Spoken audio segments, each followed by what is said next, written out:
Bismillahirrahmanirrahim. Assalamualaikum warahmatullahi wabarakatuh. Kami ucapkan selamat malam dan selamat datang untuk para rekan-rekan dari Sobat Trader HSB Investasi yang dimana eh, malam ini kami ada webinar dengan tema sebentar. Suaranya mendengar ya? Ya. Oke, untuk tema webinar malam ini adalah mengupas hasil dari rilis FOMC yang sudah dirilis pada kemarin. FOMC itu kan adalah Federal Open Market Committee. Dan kita juga akan memprediksi untuk hasil NFP, Non-Farm Payroll dari Amerika yang akan dirilis pada jam 19.30 waktu Indonesia bagian Barat, di mana data NFP ini memang data yang dinanti-nanti dari para sobat trader, karena data tersebut dia rilisnya hanya 1 bulan 1 kali dan dibahas hanya di minggu pertama. Itu kira-kira seperti itu. Jadi nanti untuk pembahasan tuntasnya nanti akan dipandu sama tim analis dari Bapak Firdaus. Hanya saja sebelum kami masuk ke materi, ini saya harus menyapa-nyapa dulu nih ya, para sobat trader dulu nih. Yang pertama di sana nih ada Ibu Kiki. Selamat malam Ibu Kiki. Ya, malam Mas Freddy. Ya, di sini juga ada Ibu Aldenite Teni Deswari. Selamat malam Ibu. Di sini juga ada Bapak Egi. Selamat malam Pak Egi. Di sini juga ada Bapak Hari. Selamat malam Pak Hari. Ya. Di sini juga ada Ibu Diana. Selamat malam. Dan di sini juga ada tag name-nya Redmi Note 10. Siapa nih untuk Redmi Note 10-nya nih? Selamat malam ya. Selamat malam. Nanti rekan-rekan sebelum apa namanya sambil nanti mengupas tuntas dari tim analis dari Pak Firdaus ya, nanti mungkin bisa sampaikan untuk pertanyaan di kolom komentar, termasuk jika ada posisi yang sedang floating ya, nanti Bapak Ibu juga boleh kok bertanya. Saya lagi ada open posisi nih, lagi nyangkut, lagi ada jemuran ya kan di forex ataupun di indeks ataupun di komoditi yang lain. Ini baiknya gimana nih menghadapi data rilis yang akan dibahas jam 7:30 malam. Apakah perlu saya buang dulu kah? Apakah perlu saya locking kah? Ataukah saya harus top up dulu kah? Mengingat untuk sistem top up manualnya HSB itu kita hanya sampai dengan jam 10 malam waktu sebagian barat. Tapi kalau misalkan Bapak Ibu menggunakan top up instan, debit instan ya atau virtual account itu dia bisa 24 jam on process. Itu kira-kira seperti itu. Ya, untuk rilis data 13 menit lagi ya jam 7:30 supaya lebih detail lagi supaya bagaimana sih cara menghadapinya. Ini saya langsung saya langsung oper nih ke Pak Firdaus. Kira-kira begitu ya Bapak dan Ibu. Silakan Pak Firdaus. Terus untuk datanya udah bisa lihat semua ya, Bapak, Ibu-ibu. Oke, Mas Firdaus baru ada suaranya. Oke, kalau untuk lihat datanya di sini ada average hour to earning sekitar forecasting 0,3% dan data sebelumnya aktual sebelumnya sekitar 0,3%.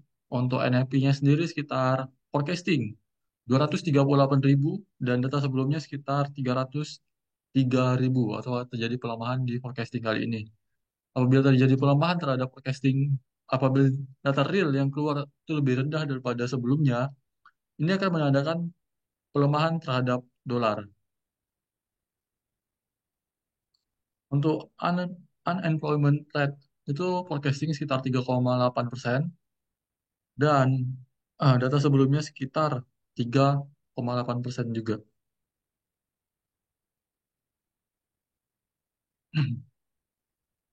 Ini udah pada tahu semua kan tentang data non-farm payroll. Data non-farm payroll itu data apa? Eh, ekonomi US. Nah, non-farm payroll itu adalah salah satu indikator ekonomi penting di Amerika atau indikator untuk mengukur perubahan jumlah penduduk di sektor non-pertanian selama bulan yang bersangkutan. Jika datanya lebih rendah pada sebelumnya, itu akan menandakan tentang penurunan terhadap dolar. Kalau kita lihat dari forecasting kali ini, itu akan penurunan terhadap dolar, artinya gold akan naik. Cuman kalau kita lihat dari chart yang gini, ini agak beresiko untuk turun. Kemungkinan datanya tidak sesuai dengan forecasting, atau datanya bahkan acak gitu. Jadi saya menyarankan untuk Ya, yang belum open posisi untuk berhati-hati jangan open posisi sekarang karena bentar lagi kurang lebih sekitar 7 menit lagi akan muncul data non farm payroll dan saat datanya keluar ini akan terjadi volatilitas yang sangat-sangat tinggi. Jadi kita lebih baik menunggu dulu reaksi dari non farm payroll seperti apa biar kita bisa menentukan arah gold atau US dollar ke depan. Untuk data non farm payroll apakah ada pertanyaan dulu sebelum sambil menunggu jam 19.30?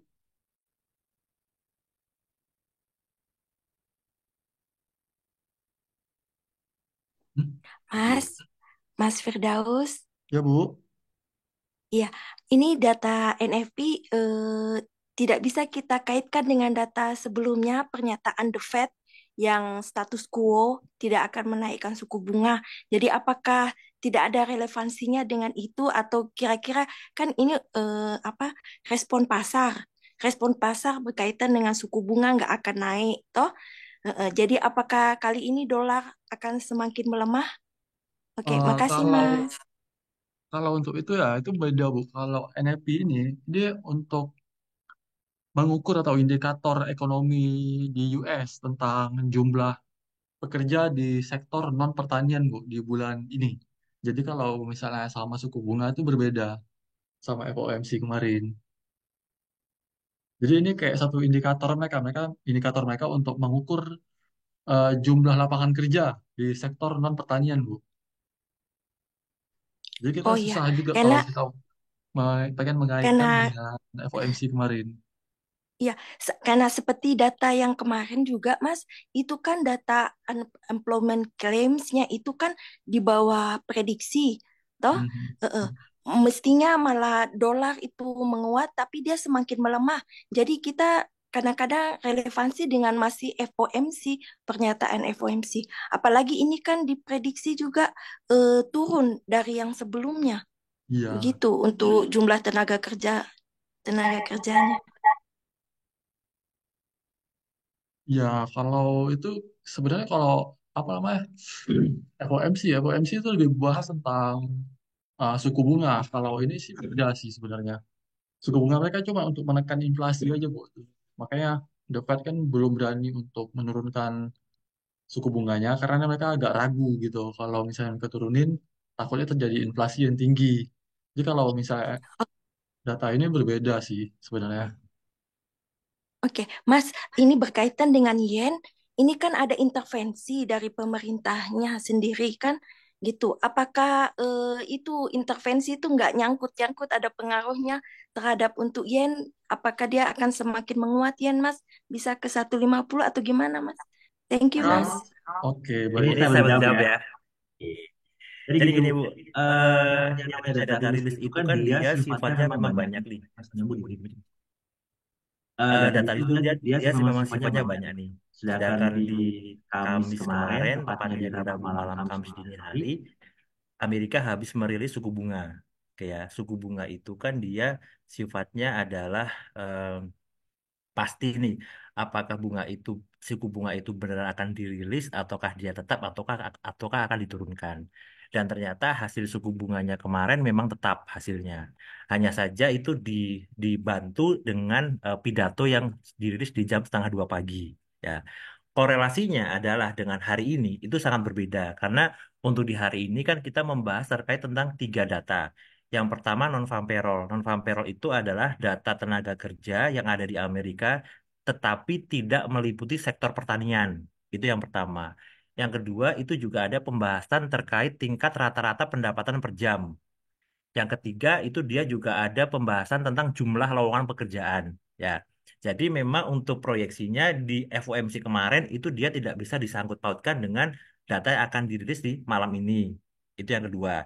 Nah, yang ketiga, kondisi Jepang gimana nih Pak? Apakah ada sangkut pautnya? Itu pasti ada, karena mau nggak mau Jepang ini kan dia masih pro nih atau dia masih pergerakannya kan dia searah dengan dolar Amerika, ya kan? Nah, apalagi di hari Jumat ini kita lihat di negara Jepang itu dia Bank Holiday. Perlu kita ketahui di beberapa hari lalu Jepang sendiri itu dia ada intervensi. Nah, kemarin saya bertemu dengan beberapa klien, kebetulan dia dari Jepang langsung. Saya bertanya nih, Pak, ini kenapa di Jepang kondisi marketnya kok bisa parah seperti ini? Dia bilang, betul Pak. Jadi kalau misalkan di Jepang itu ketika terjadi intervensi itu justru ketika marketnya libur ya seperti Sabtu Minggu ataupun ketika mereka bank holiday. Itu kira-kira seperti itu. Oke Bu, Siap, Mas Freddy, siap Mas Ibu. Firdaus. 1 menit lagi nih Bu, data rilis Ibu. Siap-siap buat rekan-rekan yang mau open posisi ya. Ini sekarang kita lihat market emas dunia di 2296 ya. Jadi kalau misalkan habis ini terjadi hektik, kalau tiba-tiba spreadnya melebar itu jangan kaget. Ya, karena kalau misalkan terjadi spreadnya melebar itu pasti tujuannya adalah untuk mengamankan tentang posisi sendiri. Ya, begitu. Mas Firdaus, silakan lanjut lagi. Ini datanya masih pending, Itu jangan loading dulu. masih loading dulu. Oke, halo. Ini untuk datanya terjadi pelemahan terhadap dolar dan emasnya langsung spike up ke atas. Ini bersangkutan sama kurang lebih dari forecasting yang kemarin. Target emas sih sebenarnya sekitar 2390 target akhirnya sih harusnya. Untuk data,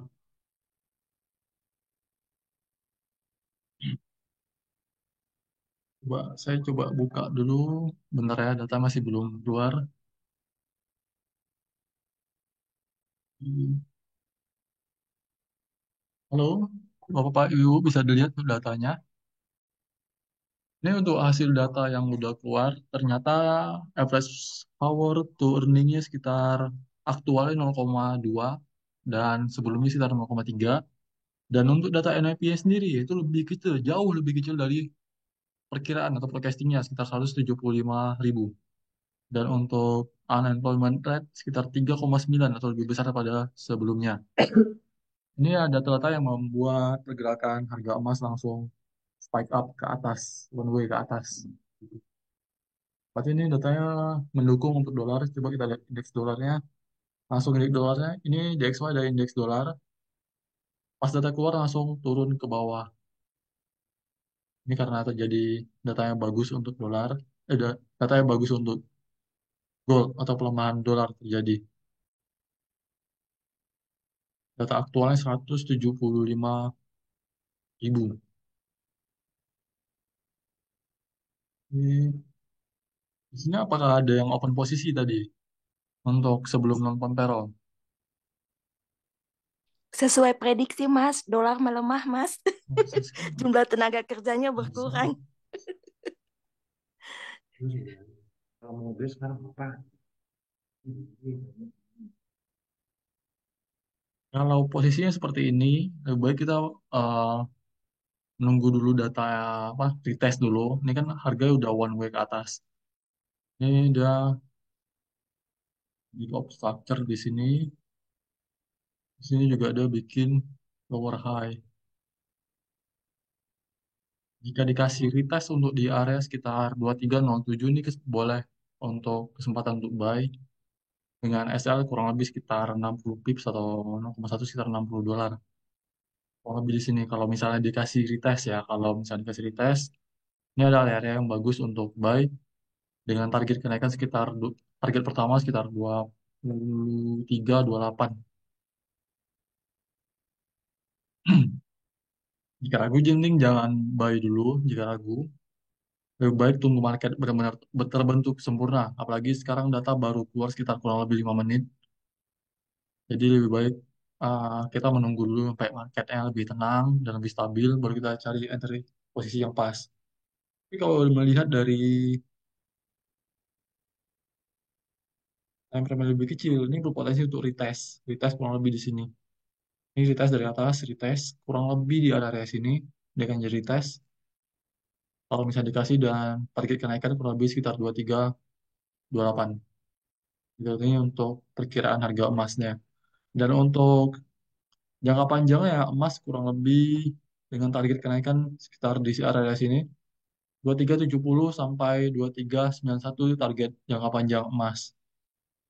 Kemungkinan mulai besok ada mulai pembalikan arah hari ini dan target kenaikan paling jauh sekitar 23.90 dan target terdekatnya sekitar 23.70 target menengahnya dan target terdekatnya kurang lebih di area sini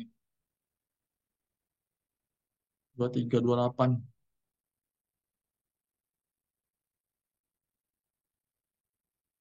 23.28 ini adalah area bagus untuk target pertama yang akan dituju oleh gold.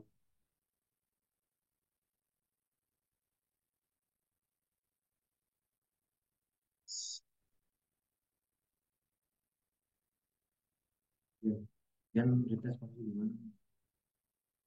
Terus yen ya, yen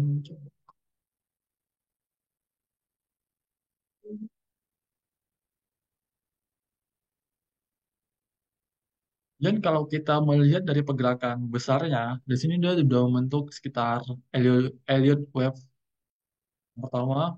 Saya gambarkan dulu. Ini adalah wave 1, wave 2, wave 3, wave 4, dan wave 5. Ini udah dengan asumsi kenaikan terakhir dari USD Jepang Yen. Dan kemungkinan dia bakalan turun untuk retest. Jika dikasih area-area entry kurang lebih di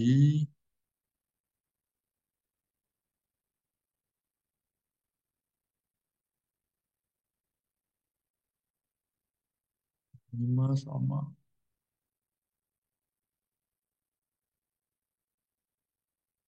Kalau menurut teori Elliott Wave, setelah dia membentuk wave 5, biasanya akan terjadi koreksi, kurang lebih koreksi ABC, dengan target koreksi kurang lebih sekitar sekitar 148.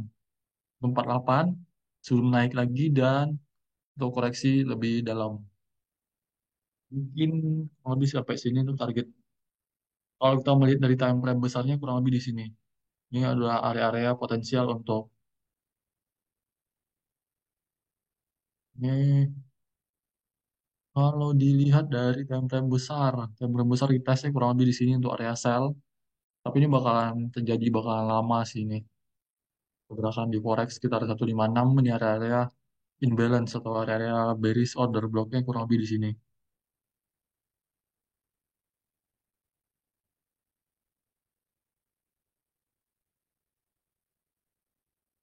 Nah, di sini ada area potensial untuk di retest sama USD Jepang Yen sebelum dia melakukan kenaikan lagi. Sini adalah area-area potensial kurang lebih sekitar 150 sampai 148 ini area potensial untuk limit buy ya kurang lebih sampai zona-zona imbalance di sini. Nah,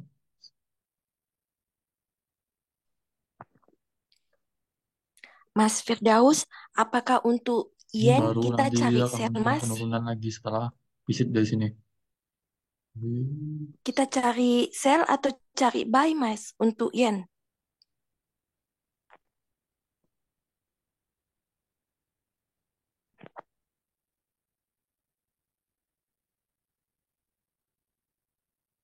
Ini ada area potensial untuk dituju sama USD Jepang Yen.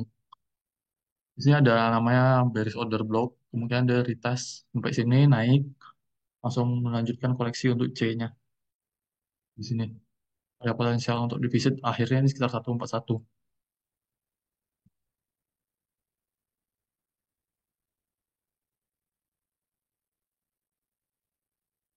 Ini di sini. Ini untuk trading plan di USD Jepang Yen. Lebih di sini, area-area kemungkinan akan divisit sekitar area-area sekitar 148 sampai 150 USD Jepang Yen. Dan sebelum melanjutkan kenaikan dan melanjutkan penurunan lagi. Begitu.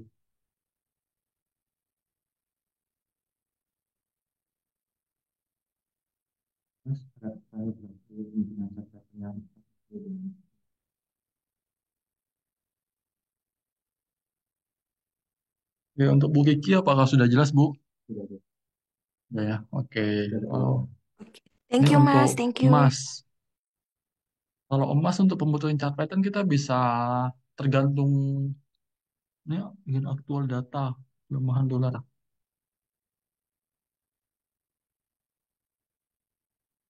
Oke, emasnya kan udah retest ini kalau kita lihat tadi dia pas kena di area-area entry langsung coba untuk naik lagi.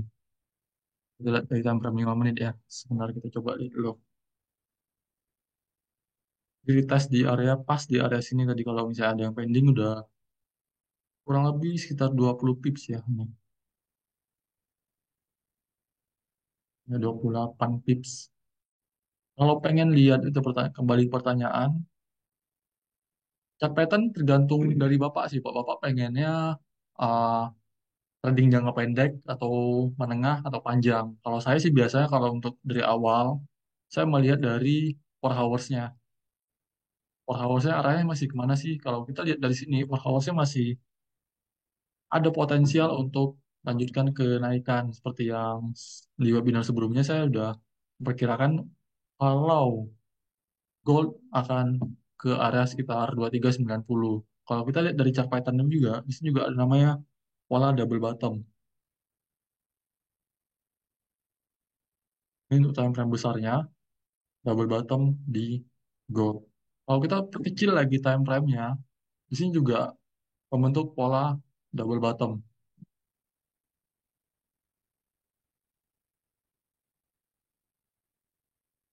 Ini pola double bottom untuk di gold. Double bottomnya valid apabila dia sudah melewati harga sekitar 28. Ya, resistnya dia udah valid.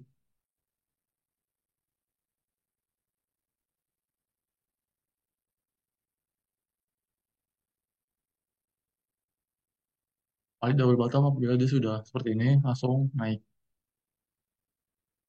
Dengan target kenaikan minimal di sini. Akhirnya di sini.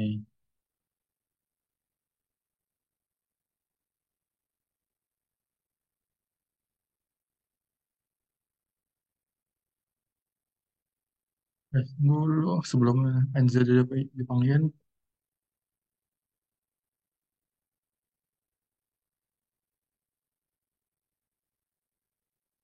golnya langsung ditarik ke bawah ya. Coba kita lihat dulu.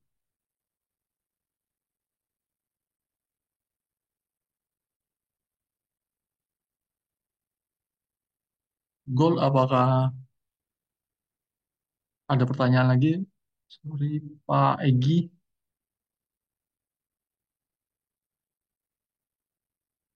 Pak Egi, gimana Pak untuk gol ya? Cukup, Pak.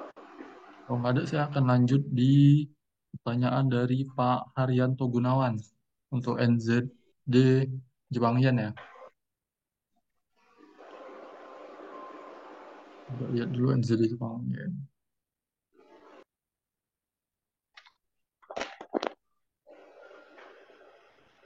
NZD Jepang Yen kemungkinan bakalan ada kenaikan, kurang lebih sih akan visit sekitar area-area 94 800 lah maksimal sampai sebelum melakukan penurunan lagi.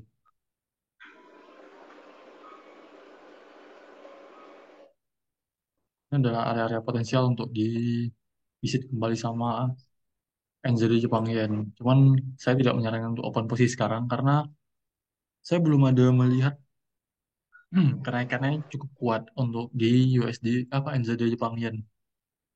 Lebih baik kita cari pair lain dulu. Kalau untuk ini sih kayaknya belum terlalu menarik untuk ditradingkan untuk NZD Jepang Yen.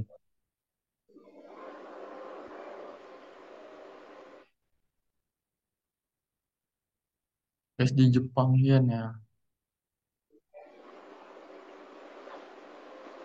Oke, saya ulang lagi ya untuk USD Jepang Yen. Ada pertanyaan lagi itu USD Jepang Yen kurang lebih area-area visit ini sekitar area sini Pak. 148 sampai 150 itu area di visit untuk potensial untuk di visit sama USD Jepang Yen.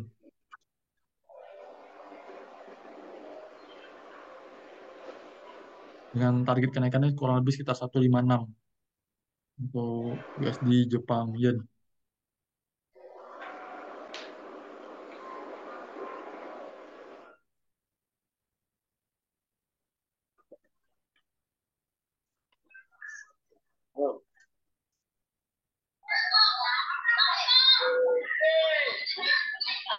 Halo.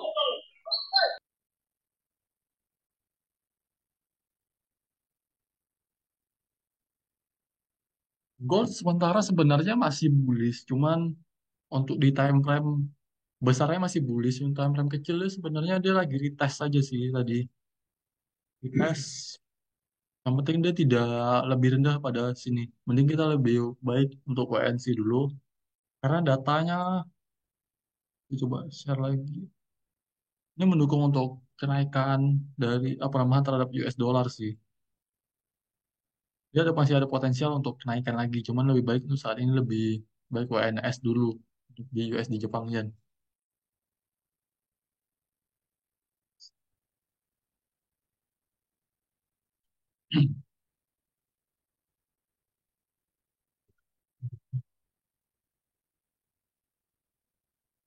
Kalau melihat dari time frame besarnya sih, gold masih tetap bullish sih sebenarnya. Target kenaikannya sekitar 2391. Itu target akhir dari uh, goldnya sendiri gitu. Terus saat ini lebih baik jangan buy dulu, lebih baik untuk menunggu dulu sampai market benar-benar terbentuk. Apalagi data baru keluar, biasanya memang seperti itu atas bawah kenaikannya gitu.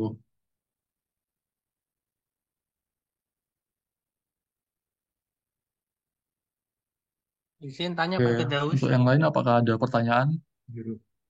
Euro Izin USD. tanya Pak. Pak, halo? Halo? Halo?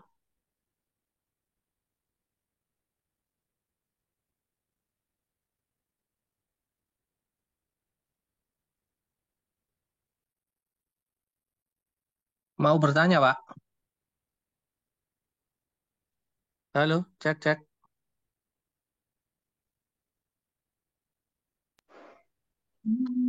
Euro USD berpotensi untuk koreksi kembali karena di sini udah terkena di area bearish order blocknya. Kalau kita lihat dari Fibonacci juga kurang lebih dia udah terkena di area golden ratio 0,618. Dia akan berpotensi untuk retest kembali di area bawah.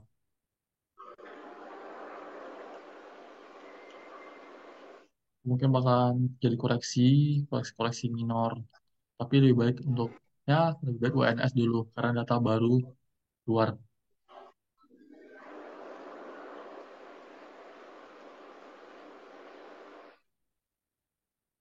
Ini adalah untuk Euro USD. Dia masih belum terlalu kuat di sini juga dia konsisten untuk bikin lower low, lower high, lower low. Apabila di sini valid lower high, dia berpotensi untuk turun lebih dalam lagi. Seperti ini kurang lebih kalau dia berpotensi untuk turun lagi. Pak, mau bertanya Pak? Halo? Cek, Ini cek. untuk apabila dia valid tidak lebih tinggi dari sebelumnya di sini, dia berpotensi untuk melanjutkan penurunan di Euro USD. Nah, di sini ada masuk area-area penting di sini ya. Ini adalah zona bearish order blocknya untuk Euro USD.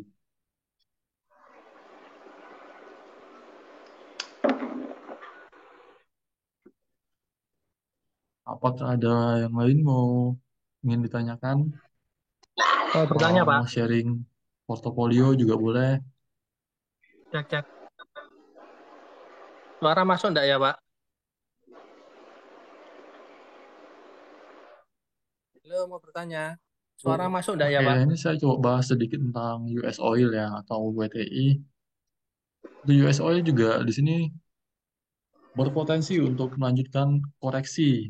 Karena di sini juga kalau kita lihat dari time frame besar ini adalah HNS dan target penurunannya masih belum selesai. Dengan minimal untuk retest paling minimal ke yang lebih sekitar 80,035. Ini area minimal sebelum melanjutkan penurunan kurang lebih sekitar 78,4 atau penurunan minimal sekitar 77,4. Kalau misalnya dia koleksi lebih dalam lagi, misalnya naik lebih dalam, target kenaikan kurang lebih di sini sebelum melanjutkan penurunan dengan target lebih di sini. Ini untuk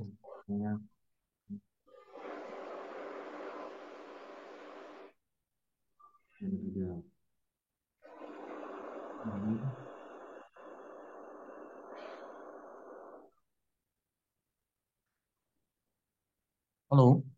gimana Bu Kiki? Sorry, tanya lewat SMS.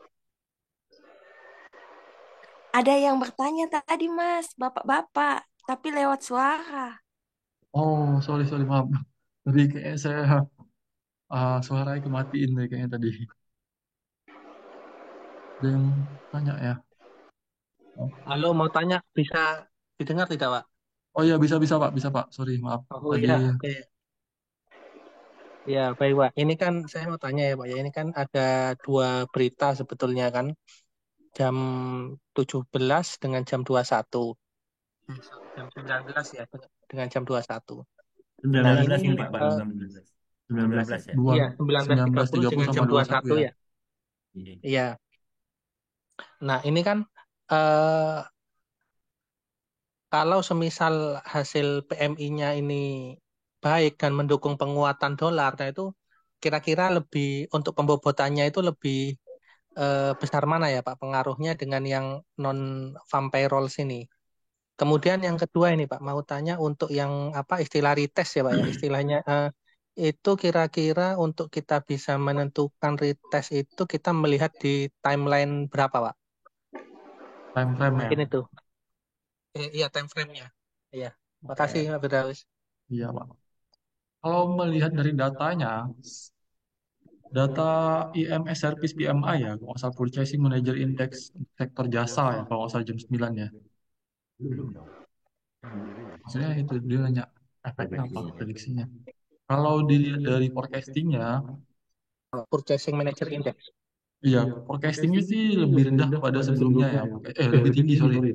Sebelumnya sekitar 51,4 dan forecastingnya sekitar 52 untuk indeks ISM Service PMI.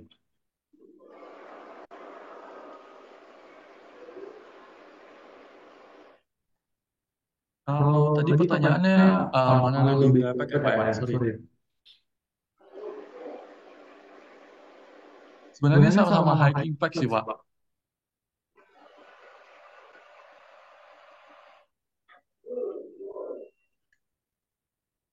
Jika data ya itu ISM Service PMI itu lebih rendah daripada periode sebelumnya, dapat dianggap sebagai indikasi bahwa sektor jasa mengalami perlambatan dalam aktivitas bisnis. Dampaknya terhadap dolar Amerika bisa bervariasi, tergantung bagaimana pasar menafsirkan data tersebut. Faktor yang namun berdampak pada potensial termasuk penurunan sentimen pasar, penurunan permintaan terhadap dolar atau pelemahan terhadap dolar atau kebijakan moneter yang lebih akomodatif. Gitu. Jadi kemungkinan ada apa namanya, pelemahan terhadap dolar kalau misalnya data lebih rendah. Kalau untuk tes tadi ya, ini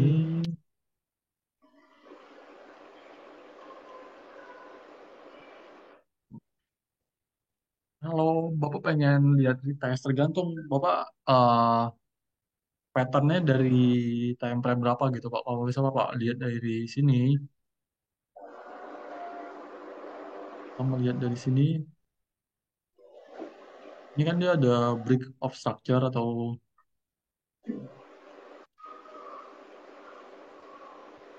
yang sub karakter kurang lebih di area sini. Yang paling gampang sih tinggal tarik Fibonacci aja Pak dari harga paling rendah di sini sampai sini. Jadi Bapak carinya sekitar area-area 0,618 atau 0,5. Minimal di sini bisa entry atau paling bagusnya kurang lebih dari sini. Untuk gold sendiri itu dia dari kita sekitar di harga 2298 tadi sebelum lanjut ke kenaikan lagi. Dia naik, retest, langsung lanjut naik lagi. Ini untuk di gold tadi kalau kita pengen lihat retest sih, saran saya pakai tradingnya tergantung cara tradingnya seperti apa. Kalau misalnya trading jangka panjang, bisa 30 menit, bisa 1 jam atau 4 hours. Atau pengen tradingnya jangka pendek, bisa dari M5 atau M15 aja Pak. Begitu, tergantung dari pattern yang Bapak lihat. Gitu.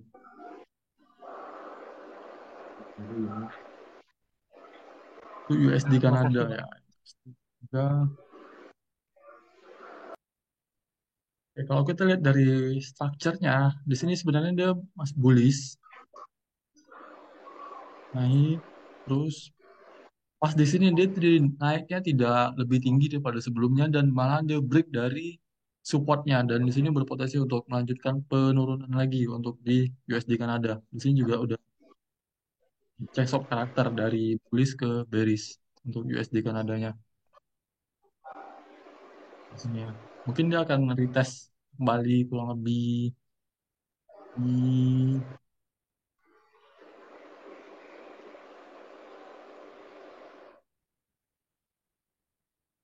kalaupun dia naik lagi kurang lebih paling ya area-area sini mungkin berpotensi untuk di retest belum melanjutkan penurunan lagi untuk USD Kanadanya. Karena dia udah berubah karakternya dari bullish ke bearish. Karena di sini dia tidak mampu untuk melanjutkan kenaikan atau tidak mampu untuk melanjutkan dari area-area 1,386.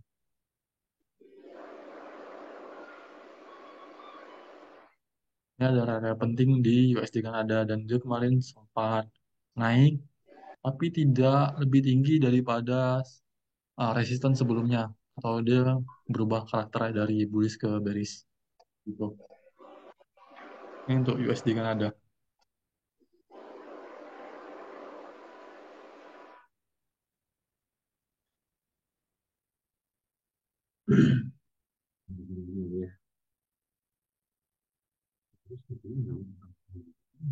Ini ya. Oh, suaranya apakah jelas?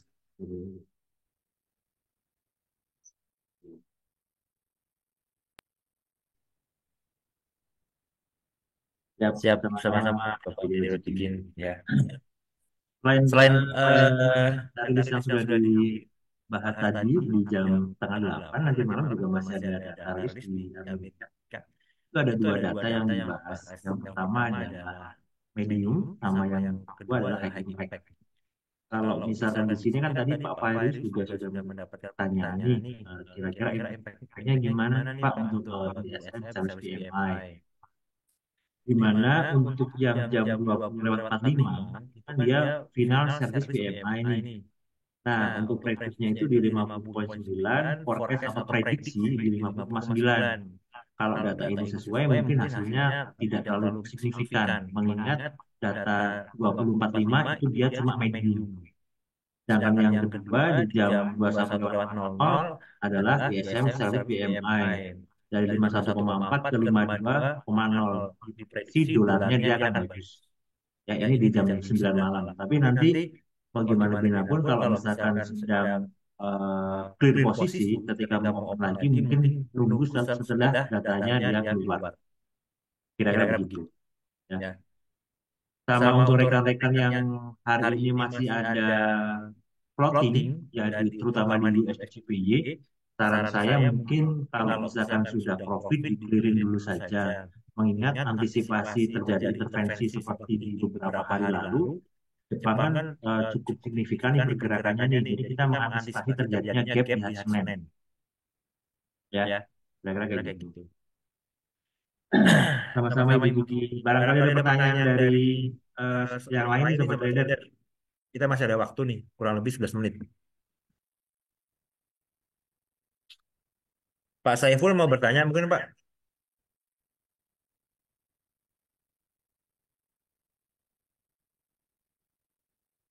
Pak Egi juga mau bertanya mungkin?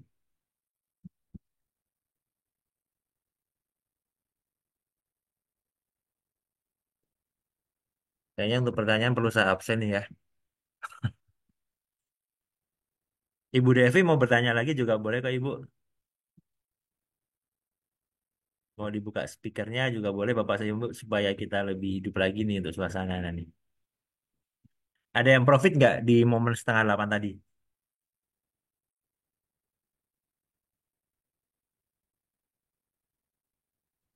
Belum ada ya.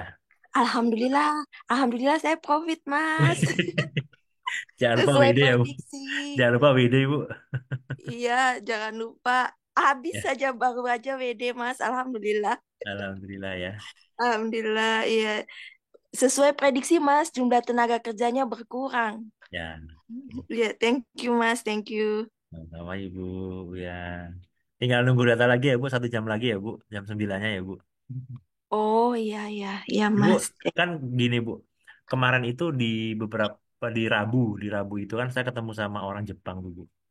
Di salah satu kafe di Jakarta. Kebetulan pas saya libur, hari buruh itu saya ketemu sama beberapa klien. Nah, saya nanya nih Bu sama si orang Jepang ini, Mister, ini kenapa Bank Holiday Jepang nggak ada kegiatan, justru pergerakannya kok seperti ini? Apakah ada intervensi gitu kan? Sedangkan yang namanya intervensi itu kan seharusnya memang dari perbankan sendiri ya. Mereka sampaikan nih, ternyata intervensi di Jepang itu bukan hanya dari pihak perbankan, tetapi justru dari lembaga pemerintahannya.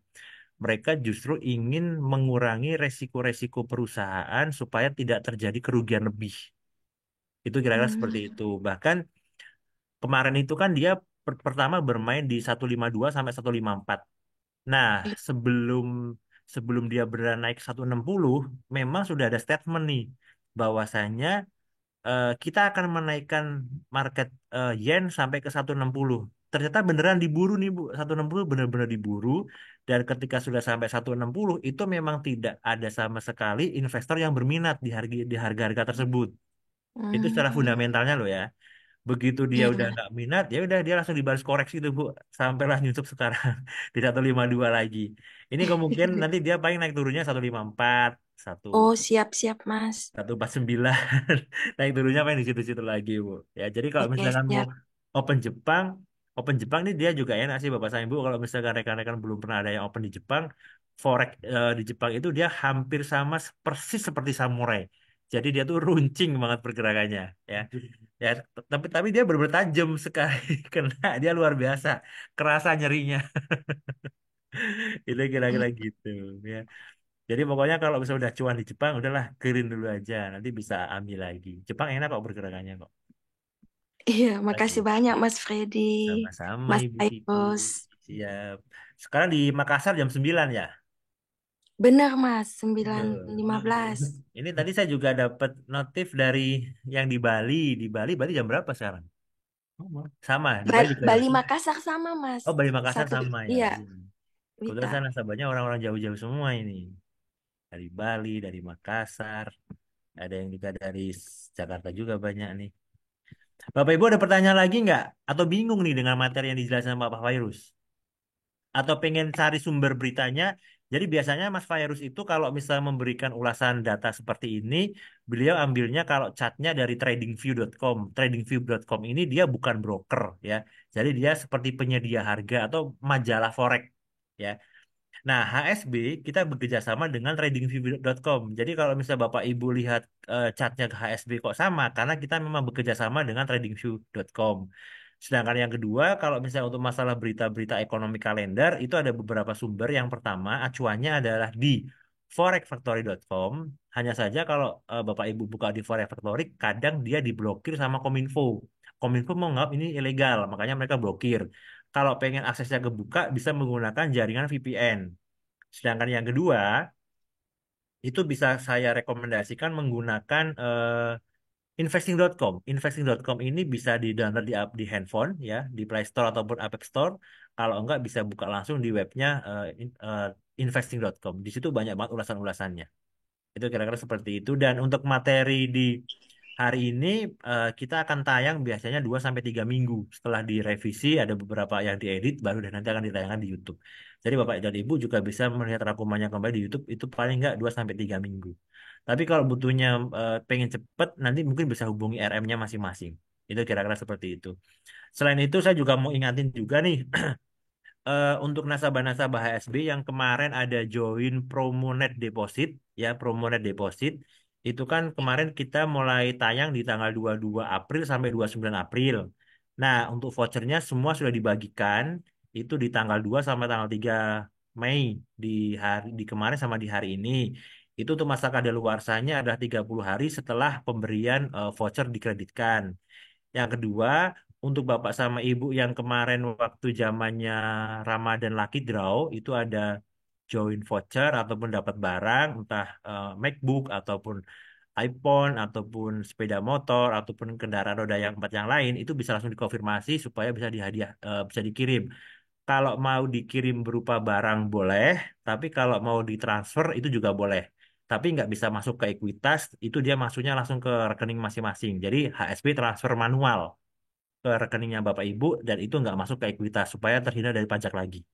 Itu kira-kira seperti itu. Ya, itu untuk promo yang sudah kita bagikan juga. Kira-kira gitu sih untuk informasi promo yang sudah saya update sama beberapa hal yang lain. Bapak Ibu ada pertanyaan? Kita masih punya waktu nih 5 menit nih. Mas, terakhir Mas. Boleh. Maaf bertanya Nggak lagi. terakhir juga Mas, nggak apa-apa kok Bu. Saya seneng kok Bu, beneran. oke. Mas, itu NFP biasa jadi indikator pembalikan tren atau Hmm, FOMC juga. Jadi ini dengan jumlah tenaga kerja yang semakin berkurang, toh itu artinya inflasinya mulai mendingin. Oke. Karena kalau tenaga kerja NFP-nya tinggi, berarti inflasinya masih ada. Begitu. Berarti ini trennya sudah dolar melemah ya, Mas? Sama pernyataan dikaitkan juga dengan yang FOMC, hasil hari ini, hasil NFP hari ini. Berarti dolar melemah ini, Mas, trennya. betul. Secara fundamentalnya seperti itu. Secara fundamentalnya kita melihat bahwasanya eh, kita jadi gini. Kita samakan dulu nih Bu pemikiran. Kadang-kadang ketika Ibu paham, belum tentu ada yang belum paham. Seorang trader itu ada dua cara berpikir ketika menganalisa. Pertama dengan teknikal, dengan grafik. Kedua dengan fundamental berita. Pak Virus itu dia modelnya benar-benar pure murni teknikal. Ya. Jadi kalau misalkan data tersebut kita lawan nih Pak Virus, ini kan dolarnya melemah. Enggak kok, ini dia masih akan bullish. Karena Pak Virus dia benar-benar orang teknikalis. Ya. Nah, konotasinya dengan data yang sudah dirilis tadi NFP dengan FOMC kemarin itu memang membuktikan bahwasannya terjadinya pelemahan dolar. Dolarnya benar-benar melemah nih, itu secara berita, ya kan? Tetapi kadang justru berita itu impactnya nggak akan lama. Impactnya dia nggak akan lama. Mungkin hanya beberapa jam setelah itu data dia keluar, ya udah dia akan begitu begitu aja monoton. Nantinya dia akan lebih cenderung kembali ke teknikal kembali. Contoh nih sekarang ini dia market sudah mulai sideways lagi, dia udah mulai stuck-stuck lagi nih. Dia cuma tinggal akan mencari pembalikan arah nih. Tadi dia contohnya kayak emas, dia tadi start di 2329 ya atau di 22 berapa tadi?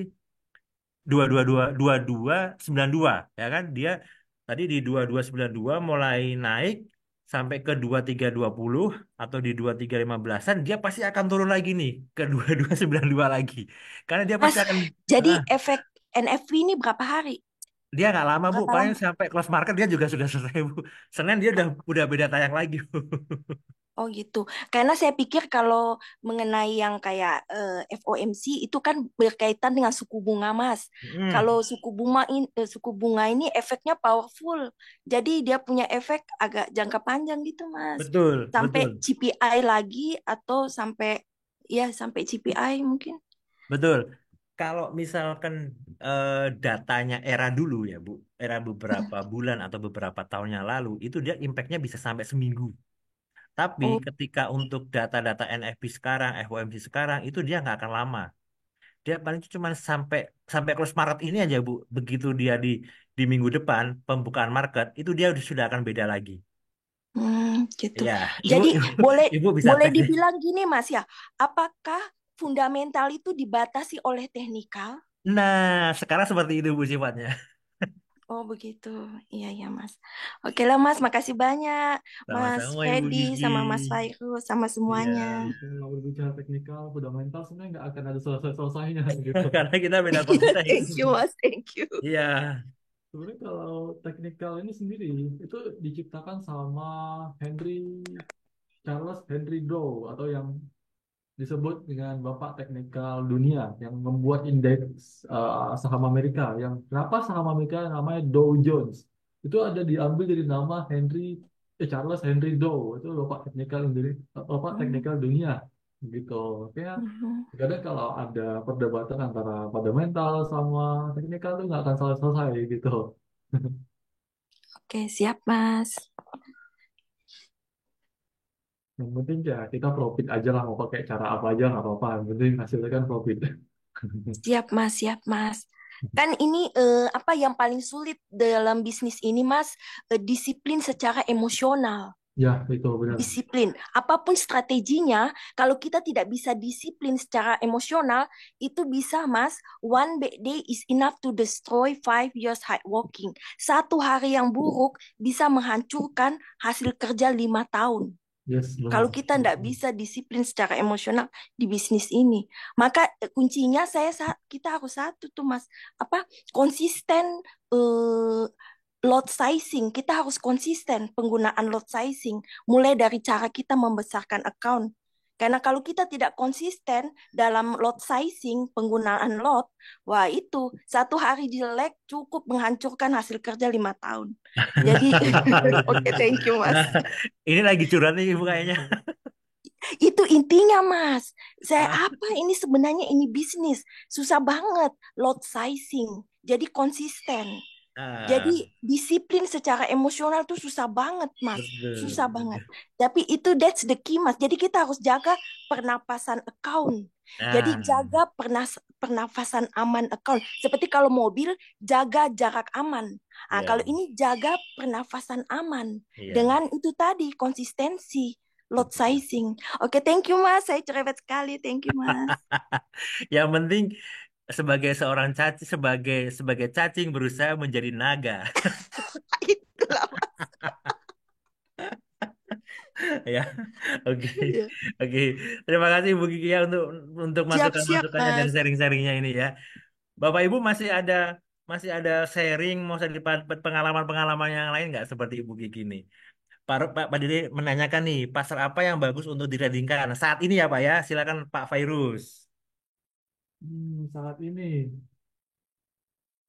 hmm, kalau saya sih selalu lebih menarik ke Oil. oil gitu kalau saya. Iya, kalau oil. Kalau saya sih selalu menarik di oil ya. Tergantung sih dari uh, cara trading masing-masing Untuk gitu Pak. forex aja Pak. Oke, Bapak Forex, rekomendasi forexnya di apa nih biar spesifik sekalian? spesifik forex mungkin USD Jepang Yen boleh dipantau di area-area sini Pak, di kota M ini. Ini bisa terjadi pembalikan arah. Kemungkinan akan terjadi pembalikan arah kurang lebih di sini. Di harga berapa Mas? Range-nya antara 148 sampai 150-nya ada berpotensi untuk kembalikan arah. Buy limit di situ berarti ya? Ya, kurang lebih di sini kita coba lihat di sini dulu apabila terjadi rejection di area-area kotak ini kemungkinan dia akan lanjut untuk naikkan kurang lebih di area bearish order block-nya dengan target kenaikan kurang lebih sampai maksimal 156. Oke, Pak. 148 sampai 150. Ya, Sedangkan itu sekarang area yang berpotensi untuk kembalikan arah. Itu hmm, kalau kita dari time besarnya. kalau untuk sekarang ya,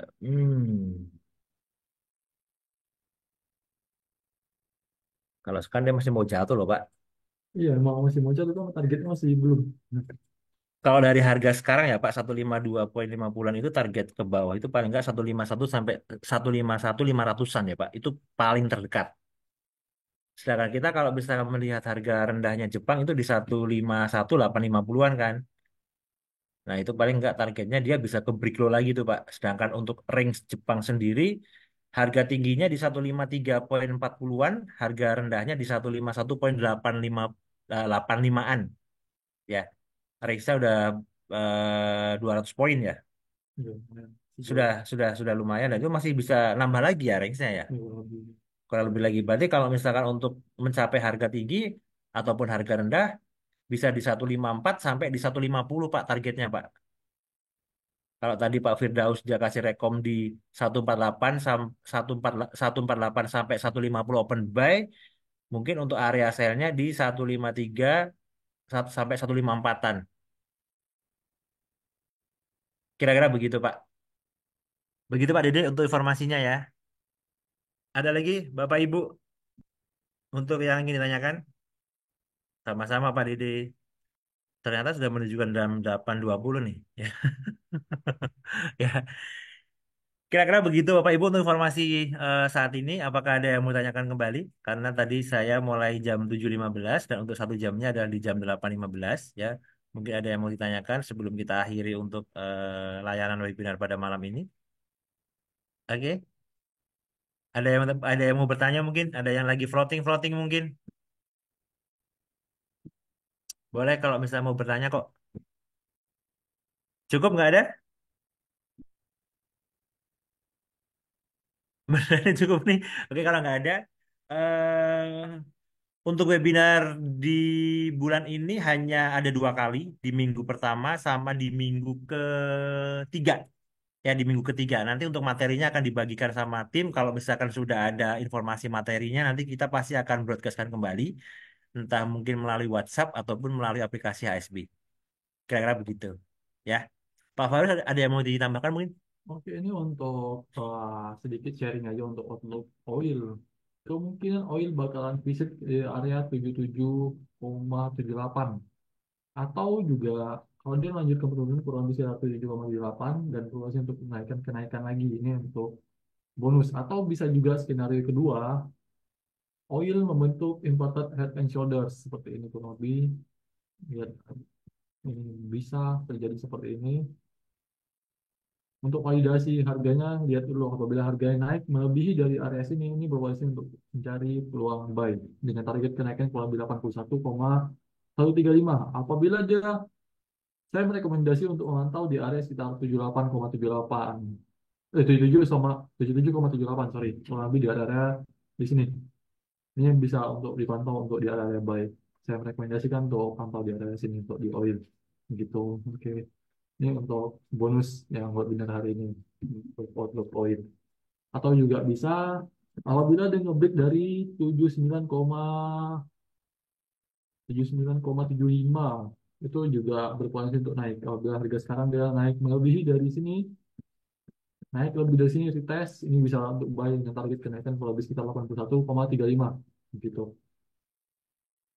Mungkin itu dari saya untuk hari ini. Siap. Terima kasih Pak Fairuz untuk tambahan materinya dari Soil. Kira-kira begitu untuk rekan-rekan Sobat Trader ya. Sebelumnya kami ucapkan terima kasih untuk waktu yang sudah diberikan malam ini. Semoga rekan-rekan Sobat Trader malam ini bisa mendapatkan cuan yang lebih. Kalau misalkan nantinya ada pertanyaan lebih terutama terkait analisa ataupun promo-promo yang lain juga bisa terhubung langsung dengan RM-nya masing-masing. Dan untuk layanan top up secara manual masih bisa kita proseskan sampai dengan jam 10 malam. Sabtu Minggu market libur, terutama besok close market menjelang subuh jam setengah 4 atau jam 4 pagi. Nanti market akan buka kembali di jam 6 pagi di hari Senin. Waspadai terjadinya gap di hari Senin. Kurang lebih begitu, kami mohon izin undur diri. Mohon maaf kalau misalkan kami ada kekeliruan kata ataupun ada pernyataan yang kurang berkenan. Kalau bisa ada hal-hal yang lain, nanti kita bisa sampaikan. Kira-kira begitu ya. Terima kasih waktunya. Selamat malam. Assalamualaikum Assalamualaikum warahmatullahi warahmatullahi wabarakatuh. wabarakatuh.